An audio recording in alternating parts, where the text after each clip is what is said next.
Hello students, beginning for विकुंज में आपका स्वागत है। आज हम बात करने वाले हैं क्लास 10th सोशल साइंस ऐसे 2 के सिलेबस के बारे में, जो कि है पॉलिटिकल साइंस का चैप्टर नंबर 6 पॉलिटिकल पार्टीज। आपको पता ही है ये चैप्टर हमारा काफ़ी टाइम से चल रहा है और इसके जो कई पार्ट्स हैं इस चैप्टर से रिलेटेड वो पहले हम अपलोड कर चुके हैं। अगर आपने वो अभी तक नहीं देखे हैं तो जाइए हमारे चैनल को सब्सक्राइब कीजिए और उन सारे पार्ट्स को देखिए, जिससे कि आपको ये chapter step by step clearly सारी चीज़ें समझ में आ सके। तो स्टूडेंट्स, शुरू करते हैं हम अपनी आज की वीडियो, जो कि टॉपिक है हमारा challenges faced by political parties. अब तक हम देख चुके हैं क्या है पॉलिटिकल पार्टीज, टाइप क्या है, ठीक है ना, किस तरीके का जो पॉलिटिकल सिस्टम है वो होता है, ये सारी चीजें हम देख चुके हैं। तो आज हम बात करने वाले हैं कि किस तरीके के जो चैलेंजेस है ना वो बेसिकली जो पॉलिटिकल पार्टीज हैं वो फेस करती है। अगर हम पॉलिटिकल पार्टीज की बात करें तो आज के टाइम पे अगर हम देखें तो जो डेमोक्रेसी को अगर हम देखें तो डेमोक्रेसी का दूसरा रूप कह सकते हैं वो क्या है, पॉलिटिकल पार्टीज हैं, ठीक है ना। तो पॉलिटिकल पार्टीज की जब भी बात आती है तो डेमोक्रेसी उसके साथ है, फिर कह सकते हैं डेमोक्रेसी के साथ पॉलिटिकल पार्टीज है, दोनों एक दूसरे से बिल्कुल भी अलग नहीं है। बट अब आपको मैंने लास्ट टाइम भी अपनी वीडियो में बताया था कि काफी सारे कंट्रीज में इंक्लूडिंग इंडिया ऑल्सो काफी सारे लोगों को ना काफी ज्यादा डिससेटिस्फेक्शन है इन पॉलिटिकल पार्टीज से। लोगों को लगता है उनके लाइफ में जो भी गलत होता है ना, दैट मीन्स उनके आसपास सराउंडिंग में या फिर उनकी कम्युनिटी में या फिर कंट्री में जो भी चीजें गलत हो रही है उन सबके लिए रिस्पॉन्सिबल कौन है, यही पॉलिटिकल पार्टीज है, ठीक है। दैट मीन्स की जो पॉलिटिकल पार्टीज है इन्होंने जो अपने फंक्शंस, मैंने आपको पहले बताया था कि क्या क्या फंक्शन होते हैं पॉलिटिकल पार्टीज के, तो जो फंक्शंस है ना पॉलिटिकल पार्टीज के, ये अच्छे से परफॉर्म पॉलिटिकल पार्टीज नहीं करती है, या फिर ये कह सकते हो उन फंक्शंस को परफॉर्म करने में पॉलिटिकल पार्टीज काफी हद तक फेल हैं, ठीक है। तो यही एक बहुत बड़ा कारण बन जाता है जिसकी वजह से आज बहुत सारे लोग इन पॉलिटिकल पार्टी से नाराज हैं, इनको पसंद नहीं करते हैं, इनकी बहुत ज्यादा इनका अपोज करते हैं, इनकी आलोचनाएं करते हैं, इनको लेकर बुरा भला बोलते हैं कि ये कोई काम नहीं करते, ये कोई डेवलपमेंट नहीं कर रहे कंट्री में, ये कोई जॉब अपॉर्चुनिटीज क्रिएट नहीं कर रहे, एजुकेशन को इन्होंने खराब कर दिया है, और भी ऐसी बहुत सारी चीजें हैं जो क्या है लोगों के द्वारा कही जाती है इन पॉलिटिकल पार्टीज को लेकर। ओवरऑल अगर हम कहें तो कंट्री में जितनी भी प्रॉब्लम है उसका एक ही रीजन है, पॉलिटिकल पार्टीज, ठीक है। बट अब जो ये पॉलिटिकल पार्टीज है ना, अब ये तो लोगों का मानना है ना कि सब कुछ इनकी वजह से है, बट इनका भी कुछ मानना है। दैट मीन्स अगर हम इनको भी देखें बाहर से तो इनकी भी कुछ एक प्रॉब्लम है, या फिर कह सकते हैं कुछ चैलेंजेस हैं जो ये पॉलिटिकल पार्टीज क्या है फेस करते हैं। आज हम उसी के बारे में अपनी इस वीडियो में बात करने वाले। तो हम 4 मेन जो चैलेंजेस है ना जो ये पॉलिटिकल पार्टीज फेस करते हैं, हम उनके बारे में बात करेंगे, जो कि आपको सामने दिए गए हैं। सबसे पहले मैं आपको नाम बता देती हूँ 1 by 1। पहला, lack of internal democracy within parties, ठीक है ये। नेक्स्ट है हमारा dynastic succession. Next, money and muscle power. Next, parties do not offer a meaningful choice to voters. Okay, तो अब हम 1 by 1 इनके बारे में देखेंगे कि क्या है ये पॉइंट्स, क्या है ये चैलेंजेस, या फिर इनके अंदर और कौन सी ऐसी चीजें हैं जो इंक्लूड हैं। पहले अगर मैं चैलेंज की बात करूं, जो सबसे पहला चैलेंज है lack of internal democracy within the parties. इसमें क्या हो जाता है कि जो पार्टी है ना, चाहे वो कोई भी पॉलिटिकल पार्टी हो, नेशनल पार्टी हो, स्टेट पार्टी हो, उनमें क्या होता है जो सारी पावर है ना, या तो वो किसी एक लीडर के हाथ में होती है उस पार्टी के, या फिर जो कुछ मेन जो लोग होते हैं ना उस पार्टी के, ठीक है, उनके हाथ में होती है। दैट मीन्स जो पावर है वो इक्वली डिवाइडेड नहीं होती। सारी जो डिसीजन मेकिंग है सिर्फ वो या तो एक लीडर करता है या फिर वो ग्रुप ऑफ पर्सन करते हैं। पार्टी के बाकी लोगों को कुछ भी नॉलेज उसके बारे में नहीं होती, ठीक है। वैसे ये से रिलेट नहीं करता है, ठीक है, बट मैं एक नॉर्मल एग्जांपल दे रही हूँ फिर भी, क्योंकि हो सकता है कुछ लोग इससे अटैच फील करें अपने आप को या फिर आज के सराउंडिंग से, कि जैसा कि आज के टाइम पे कहा जाता है कि जो हमारी इस टाइम पे रूलिंग गवर्नमेंट है ना, दैट मीन्स कौन सी, बीजेपी। सबको ये लगता है कि कोई भी चीज होती है कंट्री में तो सभी लोग क्या बोलते हैं, मोदी जी करते हैं, ठीक है। बट अब ऐसा तो नहीं है ना मोदी जी ही सिर्फ पूरी पार्टी को चला रहे हैं या फिर पूरे कंट्री को चलाने वाले सिर्फ मोदी जी ही हैं, या फिर अगर हम कहें तो बीजेपी का नाम ले तो हम सिर्फ मोदी जी ही वो आएंगे, ऐसा तो नहीं हो सकता। सभी जो पार्टी मेंबर्स है सबका कंट्रीब्यूशन होता है किसी भी काम को करने में, बट हम क्या करते हैं उन सभी को जो कंट्रीब्यूशन है उसको एकदम नेग्लिजिबल समझ लेते हैं। हम एक ही इंसान को याद रखते हैं, या फिर ये कह सकते हो कि उस एक इंसान का रोल इतना बड़ा हो जाता है कि हम बाकियों का रोल क्या है भूल जाते हैं, ठीक है। तो इसी वजह से क्या होता है कई बार बार पार्टी के अंदर कॉन्फ्लिक्ट्स क्रिएट हो जाते हैं। क्यों? क्योंकि जो सारी पावर है वो किसी एक इंसान या फिर कुछ लोगों के हाथ में आ जाती है। ठीक है। दूसरी चीज, party do not keep membership register. ये कौन कौन लोग उसकी पार्टी के मेंबर हैं उसका कोई रिकॉर्ड उनके पास नहीं होता। ठीक है ना। इसके अलावा कोई भी ऑर्गेनाइजेशनल मीटिंग्स कंडक्ट नहीं की जाती थी। ठीक है। इसके अलावा इंटरनल जो इलेक्शंस होनी चाहिए ना रेगुलर टाइम पीरियड पे, कि कौन कौन ऐसे हैं जिनको पार्टी में एक इंपॉर्टेंट प्लेस दिया जाए, ऐसी कोई भी चीज क्या है नहीं की जाती। सिर्फ कुछ ही लोग क्या है सब कुछ डिसाइड कर लेते हैं, क्या करना है, कब करना है, कैसे करना है, नथिंग एट ऑल। और कई बार तो ये होता है कि जो ऑर्डिनरी मेंबर है ना, जिनको कि कोई जानता भी नहीं है, बहुत सारे लोग ऐसे हैं ना जिनको हम जानते ही नहीं है कि इस पार्टी से रिलेट भी करते हैं, बिलोंग भी करते हैं। हम सिर्फ हर पार्टी के सिर्फ गिने चुने लोगों का नाम याद रखते हैं। ठीक है। तो उन तक तो कुछ ये कह सकते हो इंफॉर्मेशन पहुंचती भी नहीं है। सफिशिएंट इंफॉर्मेशन जो होनी चाहिए ना पार्टी के अंदर क्या चल रहा है या फिर किन चीजों को लेकर डिसीजन मेकिंग की जा रही है, उनका कोई रोल उसके अंदर नहीं होता। किसी भी डिसीजन को ये लोग इन्फ्लुएंस नहीं करते।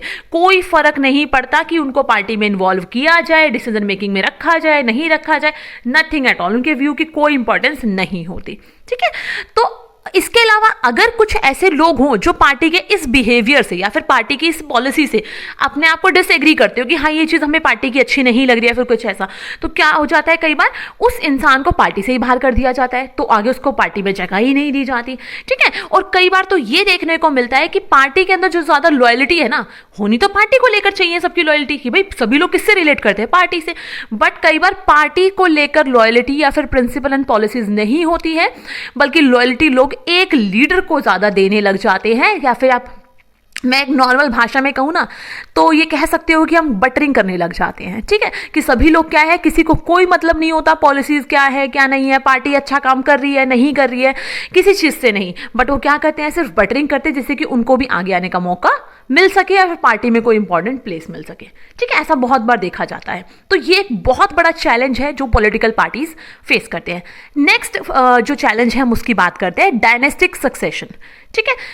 डायनेस्टिक सक्सेशन की अगर हम बात करें तो जब ये आता है दैट मीन्स पीढ़ी दर पीढ़ी चीज़ों को ट्रांसफर कर देना, अगर ऐसा है तो आपको पता होगा, अधिकतर लोगों के दिमाग में आ रहा होगा एक पार्टी का नाम जो कि इस टाइम पे काफ़ी ज़्यादा लोगों के द्वारा कहा जाता है, कांग्रेस।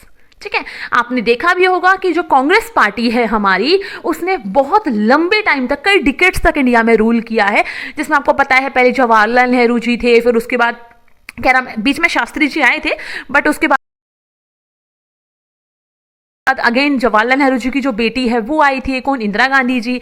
ठीक है। फिर इसी तरीके से जो है ना पूरा जो है कह सकते हो, कहते हैं कि जो गांधी परिवार है वही क्या है काफी लंबे टाइम तक रूल कर रहा था। ठीक है। तो ये कह सकते हो कि कई बार हमें क्या देखने को मिलता है कि जो फैमिली मेंबर है, जो क्लोज पर्सन्स है ना, उन्हीं को क्या दिया जाता है, जो पार्टी है उसमें इंपॉर्टेंट जो प्लेस हैं वो दिए जाते हैं, या फिर जो पावर है ज्यादातर उन्हीं के हाथ में होती है। और क्या नाम है, जो एक ओपन और जो ट्रांसपेरेंट प्रोसीजर होना चाहिए ना फंक्शनिंग का पार्टी को लेकर, वो कुछ भी इसमें प्रैक्टिस अप मतलब इसमें फॉलो नहीं किया जाता। ठीक है। और कई बार तो फैमिली मेंबर्स को इंपॉर्टेंट प्लेसेस देने के लिए कुछ कह सकते हो गलत गलत टेक्निक्स का भी यूज किया जाता है। वो लोग क्वालिफाइड एलिजिबल नहीं होते बट तब भी उनको वो प्लेस दिए जाते हैं। क्यों? क्योंकि वो उस परिवार से बिलोंग करते हैं, दैट्स वाई। ठीक है। कई बार ऐसा भी देखने को मिलता है और इसकी वजह से क्या हो जाता है, कुछ लोगों को ये चीजें पसंद नहीं आती, सिर्फ उनको वो कैपेबल भी नहीं है ना, योग्य भी नहीं है, बट उनको सिर्फ उस पार्टी के क्या नाम है कह सकते हो जो इंपॉर्टेंट लीडर्स हैं उनके कहने पर वो प्लेसेस मिल जाते हैं।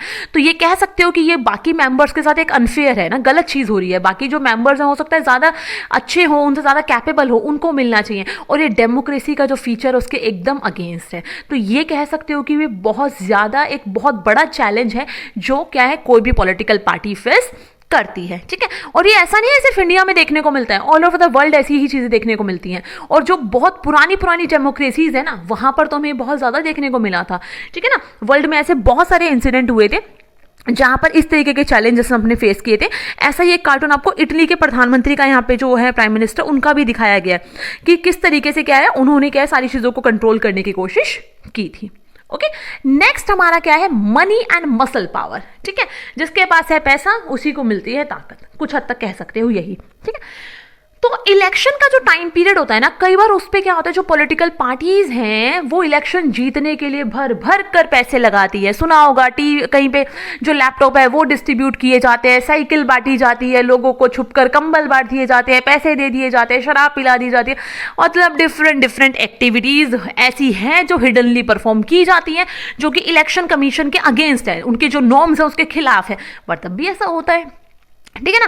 तो काफी सारे कह सकते हो लोगों को लालच दिए जाते हैं जिससे कि उनकी पार्टी को वोट मिल सके। अब ये सारी चीजें होंगी तो जो बजट एक इलेक्शन कमीशन तय करता है उसमें तो नहीं हो सकती ना। तो कई बार क्या है, बहुत ज्यादा मनी और मसल पावर का यूज किया जाता है इलेक्शन को जीतने के लिए स्पेशली। ओके, और इसके अलावा नॉमिनेट भी उन्हीं कैंडिडेट को, दैट मीन्स पार्टी टिकट भी कई बार उन्हीं कैंडिडेट्स को दिया जाता है, या तो जिसके पास बहुत ज्यादा पैसा हो, क्लियर, या फिर जो पार्टी के ये कह सकते हो कैंपेनिंग में बहुत ज्यादा पैसा खर्च कर सकता हो। ओके, तो ऐसे कुछ लोगों को क्या दे दिया जाता है, नॉमिनेशन, एक तरीके से एज अ कैंडिडेट नॉमिनेट कर दिया जाता है।